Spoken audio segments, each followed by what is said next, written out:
Hi friends, இன்றைக்கி beetroot பொரியல் பண்ணலாம். பேன் வச்சு ஆயில் ஊற்றி கடுகு போட்டு பொட்டின உடனே கறிவேப்பிலை பிச்சு போட்டுட்டு நான் ஆல்ரெடி ஒரு பீட்ரூட்டை பொடி பொடியாக நறுக்கி வச்சுருக்கிறேன்.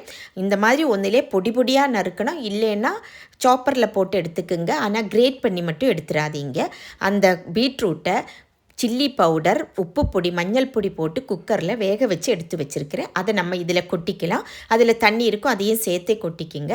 இதில் போடுறதுக்காக நான் தேங்காவும் கார்லிக்கும் ஜீரகமும் போட்டு ஒரு பல்ஸ் பண்ணி எடுத்து வச்சுருக்கிறேன். இந்த தண்ணி வற்றினோடனே இதை போட்டு அதில் மிக்ஸ் பண்ணிவிட்டு நான் சூப்பர் டேஸ்டியான பீட்ரூட் பொரியல் ரெடி ஆயிடும். குழந்தைகள் பீட்ரூட்டெல்லாம் ரொம்ப விரும்பி சாப்பிட மாட்டாங்க. அவங்களுக்கு சாப்பாடை இதில் போட்டு மிக்ஸ் பண்ணி கொடுத்து அனுப்பினீங்கன்னா டிஃபன் பாக்ஸுக்கு சூப்பராக சாப்பிட்டுட்டு வந்துடுவாங்க. பெரியவங்களுக்கு கூட ரொம்ப பிடிக்காது.